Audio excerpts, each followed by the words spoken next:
1960 میں کراچی میں پیدا ہونے والے جنرل قمر جاوید باجوہ کا فوج میں کیریئر 42 سال پر محیط رہا۔ ملٹری اکیڈمی کاکول اور امریکہ اور کینیڈا کے کمانڈ اینڈ اسٹاف کالجز سے فارغ التحصیل جنرل قمر جاوید باجوہ نے پاک فوج کی 16 بلوچ ریجمنٹ سے اپنے کیریئر کا آغاز کیا اور بطور میجر جنرل گلگت بلتستان میں commander northern areas, instructor school of infantry and tactics Quetta, Congo میں اقوام متحدہ کے مشن بریگیڈ کمانڈر اور کور کمانڈر راولپنڈی کے طور پر خدمات سر انجام دیں۔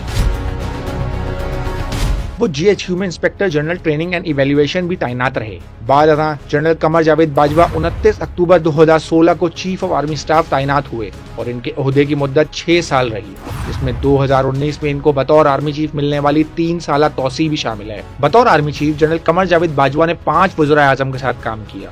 انہیں وزیر اعظم نواز شریف کے دور میں افواج پاکستان کی کمان سونپی گئی۔ بعد ازاں ایک عدالتی فیصلے کے نتیجے میں نواز شریف کی نااہلی پر شاہد خاقان عباسی وزیر اعظم منتخب ہوئے۔ عام انتخابات 2018 کے انعقاد کے لیے جسٹس ریٹائرڈ ناصر الملک کو نگراں وزیر اعظم تعینات کیا گیا۔ انتخابات کے نتیجے میں عمران خان وزیر اعظم منتخب ہوئے۔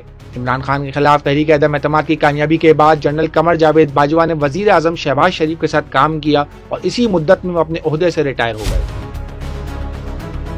جنرل قمر جاوید باجوہ کی قیادت میں افواج پاکستان نے دہشت گردی کے خلاف بڑی کامیابیاں سمیٹیں۔ آپریشن رد الفساد کا آغاز بھی انہی کے دور میں ہوا، جس کے نتیجے میں دہشت گردوں کے سلیپر سیلز اور سہولت کاروں کا خاتمہ ممکن ہوا۔